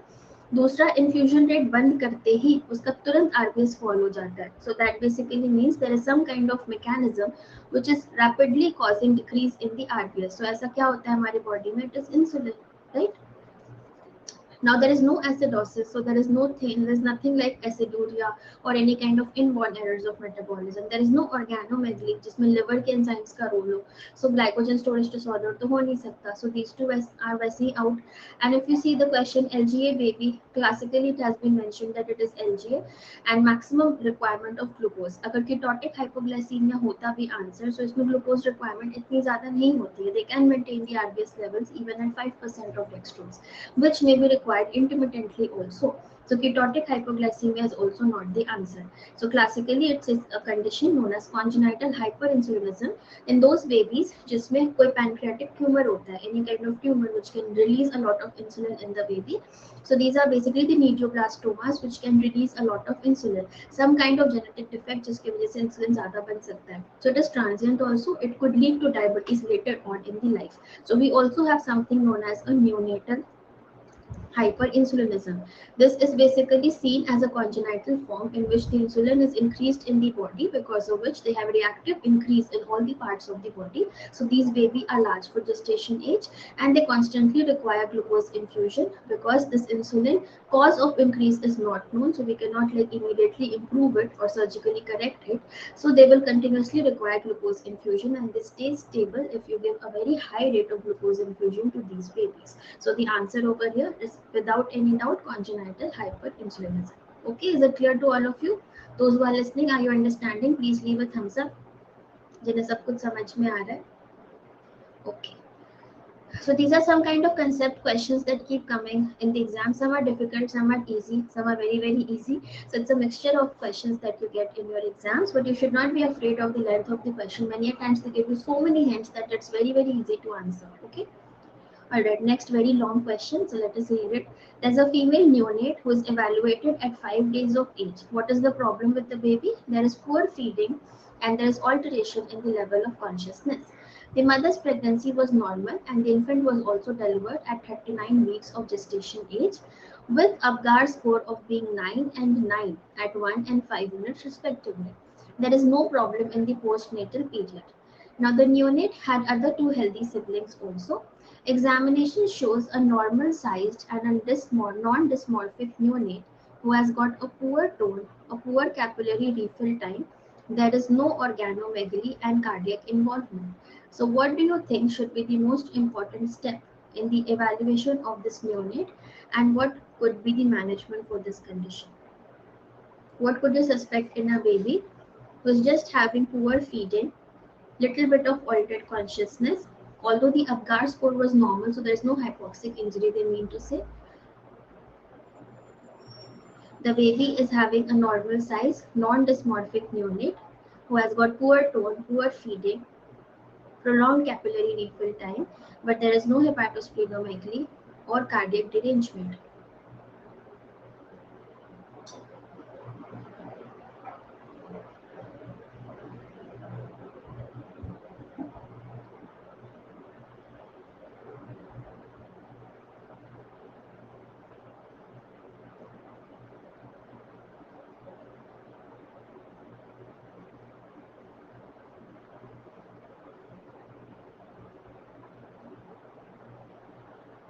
Take a moment to think about the question and just put in your best response. What do you think would be the answer?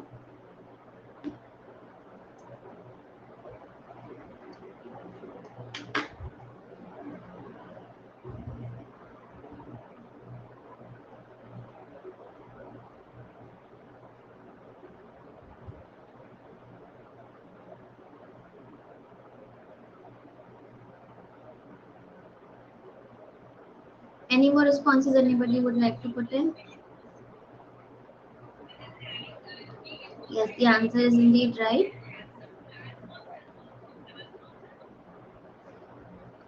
So the answer is definitely both A and C. Also, you don't need to get so scared of such big questions. So it is just telling there's a baby who is having some kind of lethargy. So lethargy means is not very active and there is poor tone of the body. So ऐसा सुन के हमारा दिमाग कहाँ जाता है?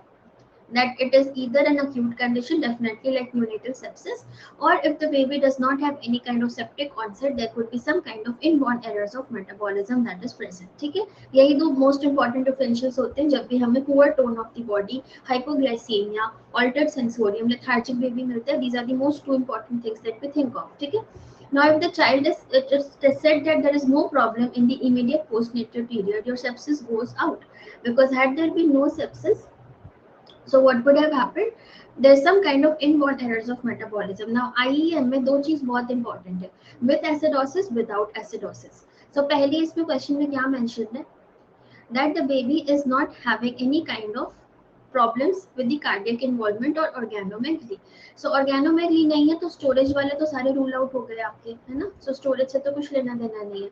Cardiac involvement नहीं है तो then आपका Pompe's and other storage disorders which have got cardiac enzyme derangement वो सारे rule out हो जाएंगे. Even organic acidemias get rule out. So can you see option number B which mentions acyl carnitine? So acyl carnitine basically is done when you suspect a cardiac derangement. ठीक है. So अगर cardiac derangement है ही नहीं, then you don't need to do acyl carnitine levels. Now there is classical lethargy which is mentioned. सबसे important हमारे पास है glucose monitoring करना. ठीक है. Apart from glucose monitoring, because there is altered sensorium, to rule out encephalopathy, we need to do ammonia lactate for this baby. So ammonia lactate हम कहाँ कराते हैं? जहाँ पे हमें encephalopathy के causes rule out करना है. So ammonia lactate is very very important to be done. So that is given in option number A. Ammonia levels, glucose levels, and lactic acid levels. So these three are most important thing जो हमें altered sensorium with lethargy ऐसे बच्चों में कराना बहुत जरूरी होता है as a screening test. ठीक है. Ketones can also be done to see whether something is getting broken down and getting released in the urine or not. Option number B का कोई मतलब नहीं है क्योंकि ये cardiac enzyme से related है. Option number C, now because the baby is definitely lethargic, you need to maintain a continuous infusion with RBS maintenance. So IV fluid में हम dextrose definitely add करेंगे and you have to increase it 1.5 times. That means हमें GIR के rate से देना होता है. That is the management of inborn errors of metabolism that we do. When we don't know the cause of IEM, we classically give a cocktail, we say cocktail treatment to these babies. Cocktail treatment कहने का मतलब आपको initial glucose maintenance, initial amino acid maintenance, initial lipid, intralipid formulation और साथ में सारे micronutrients, ये सारी चीजें मिक्स करके देनी होती है. इसको हम कॉकटेल ट्रीटमेंट कहते हैं because we don't know exactly what is deficient in the baby. So we have to work up a lot. हमें सारे यूरिन के रिड्यूसिंग सब्सटेंसेस, यूरिन के ऑर्गेनिक जितने भी रिलीजिंग सब्सटेंसेस होते हैं, प्लाज्मा एसिड्स जितने भी है, blood gas levels, all your amino ammonia lactate levels, recurrent ABGs, बहुत सारा वर्कअप करना पड़ता है. टॉक्सिक सब्सटेंसेस के लिए भी, सारे रिड्यूसिंग सब्सटेंसेस के लिए भी, एंजाइम डेफिशिएंसीज के लिए भी. सो इन सब के रिपोर्ट्स आने में बहुत टाइम लग जाते हैं. तो practically also the best treatment for managing inborn errors of metabolism, those babies who present with poor tone, those babies who present with recurrent episodes of hypoglycemia, altered sensorium, not responding to stimuli, have got very lethargy kind of an appearance, recurrent hypoglycemias, इन सारे babies को हम IEM suspect करके रखते हैं. If they have hepatosplenomegaly, then also we treat with this disorder क्योंकि most common complication of hepatosplenomegaly is hypoglycemia itself. So अगर liver affect होता है तो hypoglycemia होना most common presentation है. So with organomegaly, without organomegaly, दोनों conditions में this is the cocktail treatment that we give. So treatment wise, जब भी आपको option में choose करना पड़े, always choose the option which has got dextrose, which has got amino acid, that is amino vein नाम से दिया होगा आपको, intralipid formulations and all the micronutrients. ठीक है, कहीं भी क्वेश्चन में कार्डियक डिरेंजमेंट का सवाल आता है, जैसे कार्डियोमायोपैथी दिया है, पॉम्पेस के बारे में कोई प्रेजेंटेशन दिया है, infantile death due to cardiomyopathy, ऐसा कुछ मेंशन है, then acyl carnitine, addition of carnitine is very very important. This is one thing that we add for cardiac problems. ठीक है. So these are the cocktail treatments that we give for inborn errors of metabolism.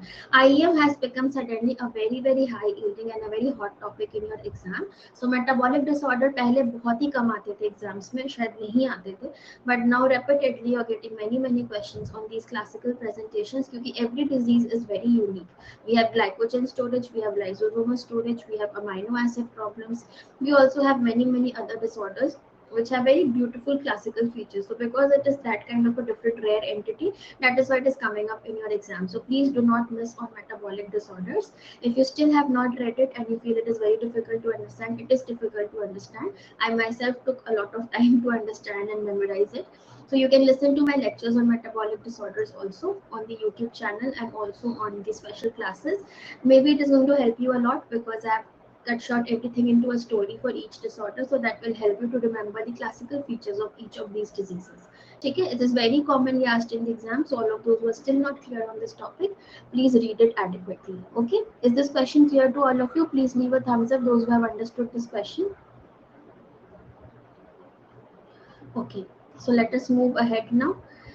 So we have next question number 14. There's a 6-year-old child who presents to you with onset of acute pain abdomen and pancreatitis is diagnosed for this condition.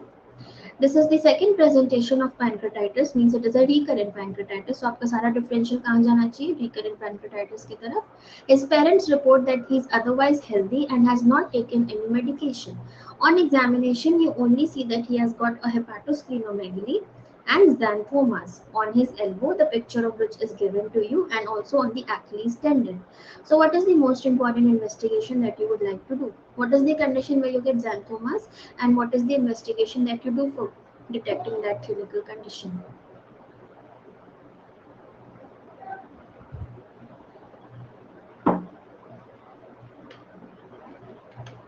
Xanthomas basically कहाँ मिलते हैं आपको? Which is the condition where you find it?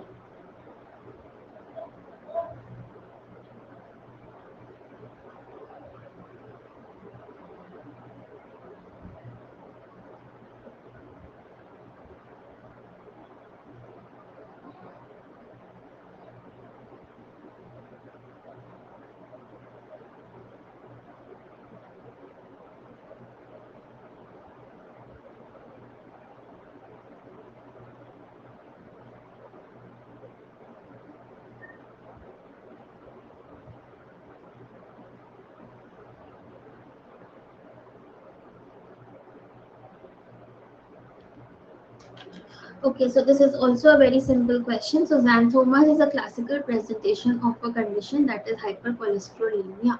ठीक है, xanthomas आपने pathology में भी पढ़ा होगा. It is a very important classical finding that we see in hyperlipidemia cases, especially in patients who have got this feature of having increased cholesterol. So definitely you have to order a lipid panel for the same. So lipid panel is very important for this. So classical presentation of this clinical condition, that is familial hypercholesterolemia. So this is going to present with increased cholesterol obviously. There is deranged lipid panel. You can have xanthomas. Yes, it is type 1 that we are talking about. There is xanthomas and there is recurrent pancreatitis as well, which can occur. ठीक है, so ये सारे classical features आपके question में भी mentioned है. If you have a positive family history, all the more to be sure about it that they're asking you type 1. So positive family history for the same, and all these classical presentation is seen in type 1. So this is basically hypercholesterolemia that presents with this feature. If you even get just the image like this, so you should know these are palpable kind of lesion, budding out of lesion, और classically आपको elbow में मिलता है और Achilles tendon in the leg. ठीक है, यहाँ पे आपको मिलते हैं. They are like tree bud kind of appearance that we call. So budding appearance अगर आपको दिख रही है, xanthomas मिल रहे हैं, so you have to order a lipid panel for this patient to confirm this kind of a disorder. Okay.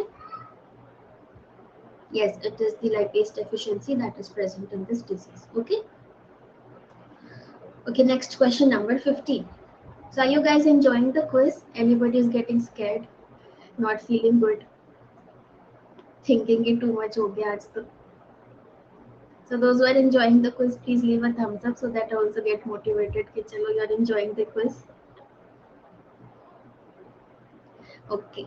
All right, next question. So there's an adolescent boy who presents to you with this classical lesion shown on the back. He has been suffering from episodic pain in his hands and feet. His mother reports that he has also got a tingling sensation in the hands a number of years back and multiple number of times, but the pain has never been severe. Which of the following choices represents a major risk factor for an early death in this adolescent male child?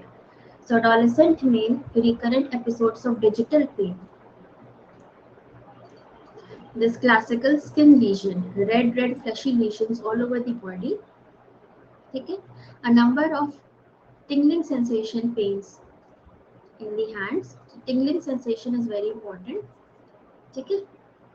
What is the major risk factor for causing expiry in these kind of children? So, first, what is the disease that we are talking about? So, this classical clinical presentation is very important.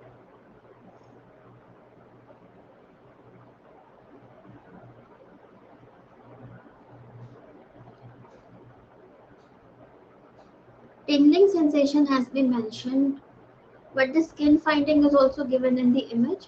So with the skin finding, an adolescent male who is having this kind of tingling sensation and repeated digital involvement of the fingers. Please rethink about the question. Image को देखो, image क्या दिखा रहा है आपको?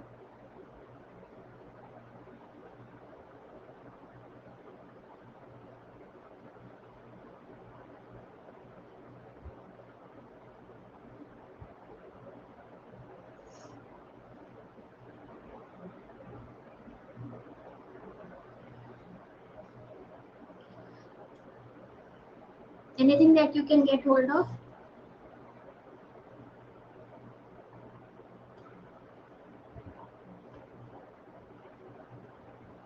So what are these red fleshy kind of lesions which are present?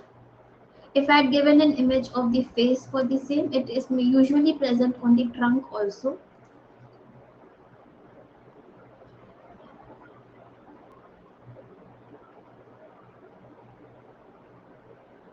So if I tell you it is angiokeratomas, now what should be the answer?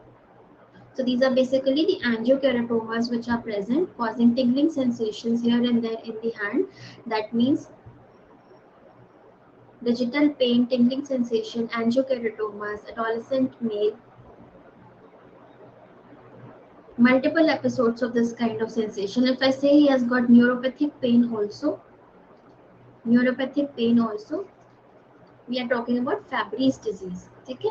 Fabry's disease is a very classical disease that presents with this numbness and tingling sensation, especially in the bedding areas, in the fingertips. So these have got all the sensation abnormalities which are present. Apart from this, you have this classical lesions all over the body. So this is angiokeratoma which is present. Okay? इसमें most common cause of death क्या होता है? Cerebrovascular accidents.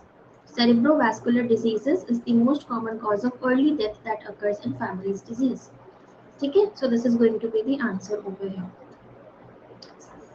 Your sickle cell anemia does present with peripheral pain, but then there's no feature of anemia which is mentioned over here.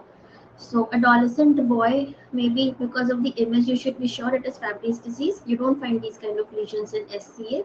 Sickle cell anemia does not have any skin manifestation as such. Okay. So if you find this kind of lesion, these are classical red, purplish red kind of color which is present.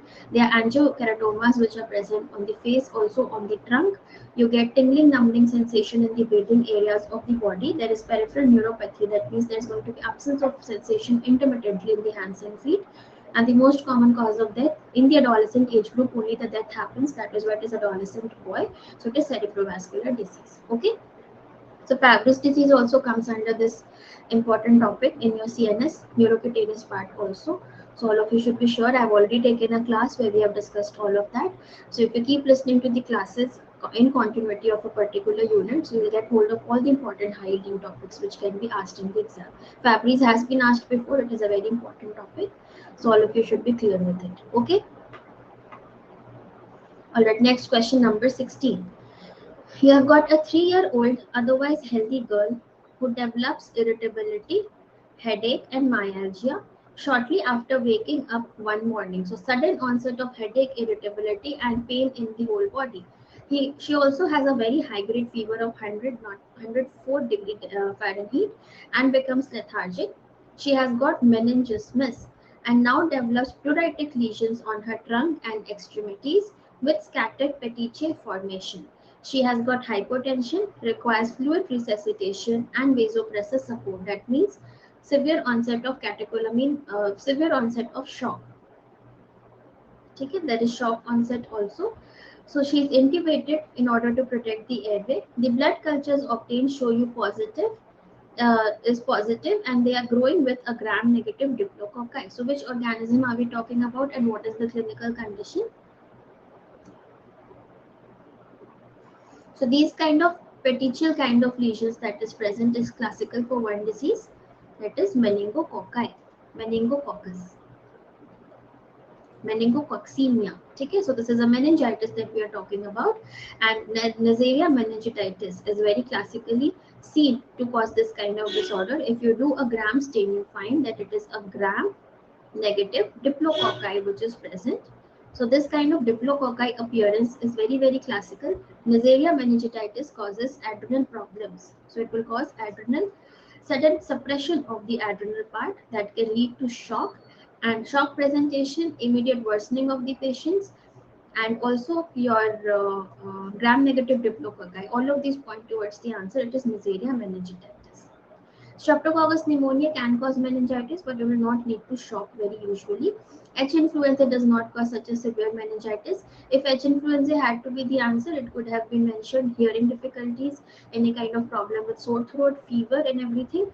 Listeria monocytogenes does not usually affect a 3-year-old child. It will be more early in the age group presentation, and this has got a minor onset of meningitis. It will not present with features of shock. Okay? So this is basically a very bad presentation. This kind of skin lesion is also seen in Neisseria meningitis, that is the meningococcemia which we are talking about. Alright, so these clinical pictures can immediately just be given to you as a clue, or you can be asked as a theory based question also. So images along with these kind of findings become very, very classical to help you diagnose the disorders. So you should be very clear of what are the classical findings which are seen in the disease. So if you do with image-based question, it becomes a pictorial representation in your brain. So that also helps you to revise the topics very, very nicely. Alright, is it clear to all of you? If you have any doubts with the question, you can put in the chat box also. Or बस अगर सुनने में अच्छा लग रहा है, you can keep listening to the questions and the answer also. Okay, next question. So we have got a 6-year-old girl who is referred to you because of failing the hearing test. So there is some kind of hearing loss. Some kind, definitely there is hearing loss. Now mother has to repeat the things many a times to the child because she is suffering from hearing loss. The girl's face is narrow and flat. There is down slanting palpebral fissures. There are clefts over her zygomatic bones. So classical dysmorphic facial features. The ear is very poorly formed, and there's a very small external ear canal opening. What is the classical disorder we are talking about? So if you know the causes, the genetic causes of hearing loss, you can instantly answer it.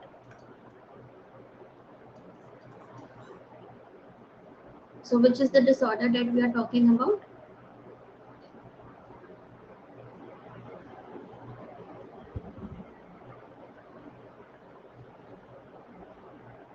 Any more responses anybody would like to type in?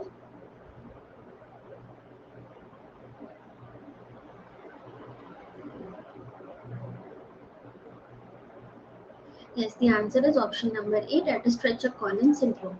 This is a classical disease which presents with hearing loss. इसके बारे में ज़्यादा पढ़ने की ज़रूरत नहीं है. Hearing loss is one very important clue which will help you decide about this disorder. Plus, you have external auditory canal which is very, very small, and the ears are very malformed. So you will have very small auricles. You will have a very small external auditory canal. These can have mental retardation as well. and they have cardiac anomalies, which is VST. Okay, so VST can be present, mental retardation can be present, malformed ears, small external auditory canal, and the face is absolutely flat, and they have a very small face with slanting palpebral fissure. Okay, so you will find that the eyes are getting stretched towards the ears. So that is one classical finding that they have. They have down slanting palpebral fissures, and there is cleft in the zygomatic bone. So they have the nose areas are very much protruded out, and then it flattens out. So that kind of facial feature is present. It is a fat dysmorphic face that is there. Hearing loss, and also you will have classical picture of small auditory canal. Cardiac complication in terms of VST can be mentioned to you, and even mental retardation can be given as a clue. So if you find all these clues, then it is Stretcher Collins syndrome. Okay? Is it clear to all of you? Yes, microglia can also be present. So all the dysmorphism features are present, but these are the classical things. So जरूरी नहीं है हर topic पूरे detail में पढ़ना है. You should know basics of each topic. These rare topics little bit. So if you know these basics, because your examiners are very fond of asking these disorders and clinical and genetic questions, because ये बहुत classical होते हैं. ये questions बनाने के लिए बहुत अच्छे होते हैं. Commonly तो हम नहीं देखते clinics में, but for your MCQ these are very very important. ठीक है? Question number 18. So we have got a newborn infant was noticed at the delivery to have absence of the left thumb and hypoplasia of the right thumb. With this X-ray image which is shown and bowing of the forearms, there's a loud systolic murmur that you hear. X-ray of the arms also reveal that there is bilateral radial hypoplasia. The chest X-ray is normal. Which of the following disease are we talking about? So there's a one very classical condition with systolic murmur. Systolic murmur is there. Don't be in a hurry to answer. Systolic murmur plus absence of thumb.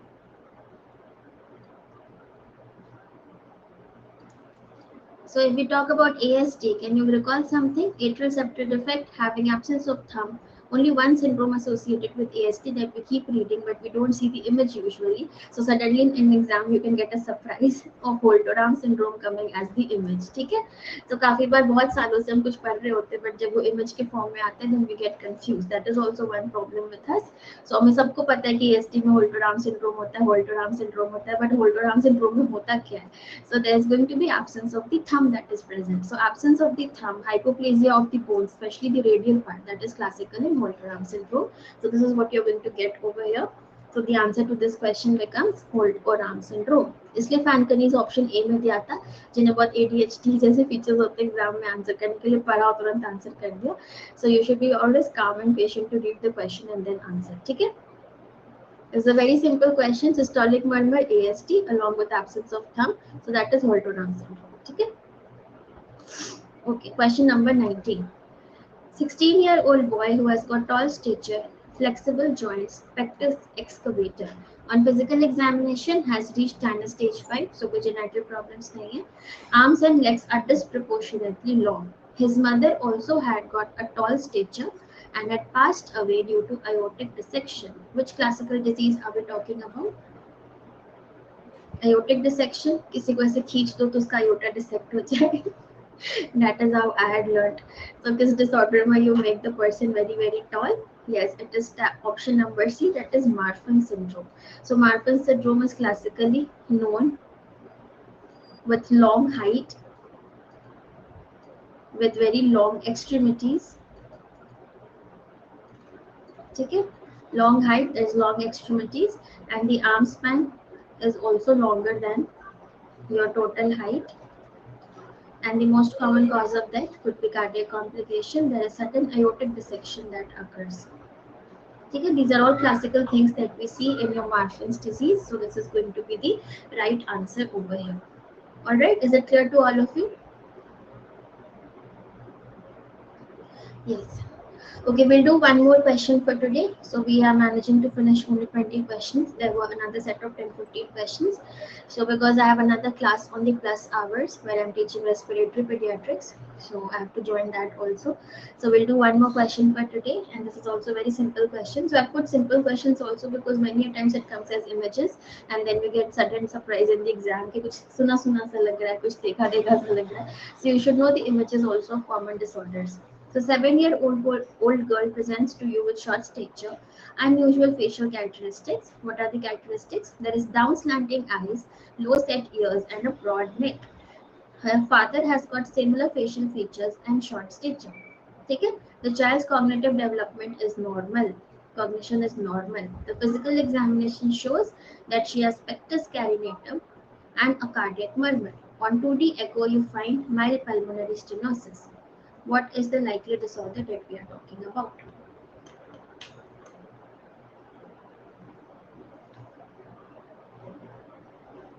Short stature in a female, classically resembling Turner's, but it is not Turner because there is no cardiac anomaly of Turner's. Turner's में क्या होता है? Coarctation of aorta होता है, या फिर there is some feature of bicuspid aortic wall, which is not over here. What they have given is pulmonary stenosis. So वो कौन सा syndrome होता है जो Turner's की तरह होता है but होता है कुछ और? So that is Noonan syndrome. Many of us again would mark it as Turner's, but please be careful. The 2D echo mentions you that it has got pulmonary stenosis. So PS is classical feature that we see in Noonan syndrome. Many a times we have got questions as a theory-based question on this, but there could be chances that you can get a simple image and to change the question they can put a 2D echo was suggestive of pulmonary stenosis. So those who think कि हाँ देखने में Turners लग रहा है, broad neck है, webbing है, short stature है, वाइडली शेप्ड निपल्स है, पोनी डिफॉर्मिटी है, चलो टर्नर्स मार्क करते हो, जानबूझ के ऊपर वो टर्नर्स ही रखेंगे ताकि आप जल्दबाजी में मार्क कर दो. But please be patient in the exam, read the whole question, take a minute to think कि हाँ क्वेश्चन क्या पूछ रहा है. ऑलवेज अंडरलाइन और get keywords in your brain कि हाँ क्या क्या मुझे एंड में कोरिलेट करना है. ठीक है. So a female presenting to you with characteristic facial features जो सारे similar है टर्नर्स के. Cognition is normal, so this is another very important clue. Cardiac murmur है, so murmur तो नहीं मिलता में bicuspid aortic wall में, means there is some problem, other problem present. So echo is suggesting you that there is pulmonary stenosis. So what is the classical feature that we are talking about? It is Noonan syndrome. ठीक है. So these are all important kind of questions that you can get in your exam, and many of these kind of questions have been asked repeatedly in the recent year papers. So please keep practicing these questions. You get new questions from the exams in these exams. So ऐसा नहीं है कि जो पूछा है वही बार बार पूछेंगे. So you should get hold of all these MCQ discussions her subject के, not only pediatrics, in all the subjects. That is why we keep insisting you to join all the sessions and to join the plus subscription and everything. So that is very very important. So I hope all of you liked the quiz. Please leave a thumbs up those who had enjoyed attending this quiz and have understood most of the questions also. So those who are interested in taking the subscription, we have a very basic plus subscription which you can take. So this is going to give you a lot of benefit, attending both live and recorded classes, attending the live tests and quizzes, study from the device of your choice, printed set of notes and question bank. This is the combo subscription which is running right now. If you use my code Kavita S10, you get very special discounts for this subscription, which is for a limited period like today and tomorrow itself. So किसी को subscribe करना है, we are running a very good batch right now for all the 3 exams. So you can come and take the iconic subscription. This is the NEET PG Combat which is happening on 10th of October 11 a.m. So those who want to attend this, you can use my code again Kavita S10. If you put down this code, you get instant discounts, and sorry, you can attend this combat test, and then rank wise you're going to get these benefits of your scholarship. So you can also take rank 1 and take 100% of the plus subscription free. Rank 1 to 3 will get this 1 year subscription free. So prices will rise from first. So those who want to again take these special classes, special subscription, please use my code for today and tomorrow, Kavita S10. If you put down this code, you get instant discounts, which I have been telling you. So these prices are going to again increase from 1st of October. So please come and subscribe as soon as possible. We are running very very good classes right now. Most of us are putting so many classes and efforts to help you guys prepare for the exam. So please come and subscribe. This is the limited offer that we have as of now. If you don't take these offers, that will rise again from 1st of October. So we have the NEET PG 2022 batch running from today, which has started. So you can subscribe today itself. We have INI CT 2021 batch again started from today. We have Focus FMG batch also for 2021 again from today. And we have the special examination procedure batch for ongoing prof exam students from today. So today is the best day to subscribe. All of those who have not subscribed, please come and subscribe so that you can be a part of all the classes that we are taking. See, special and YouTube classes are only free classes which give you a lot of information, I agree, but that is not in a planned manner. अगर पूरा syllabus finish करना है, अच्छे से revise करना है, you should be sure of all the topics. So you have to subscribe for these, ठीक है? Then we also have 24 plus 4 and 12 plus 2 option in which you can avail 4 months and 2 months free of cost access. So whenever you have to subscribe, you just have to go to NEET PG subscription box, choose the duration that you want to take, and then you have to put down my code, which is Kavita S10. If you do this, you get instant discounts and you will be able to avail all the offers. Okay. So thank you all of you for listening so patiently. We'll be meeting up soon again at 10 p.m. with another set of MCQ marathon. This is regarding simpler questions which are asked in the FMG exam. So all of those who are targeting the FMG exam can come and join back at 10 p.m. All the best to all of you and bye.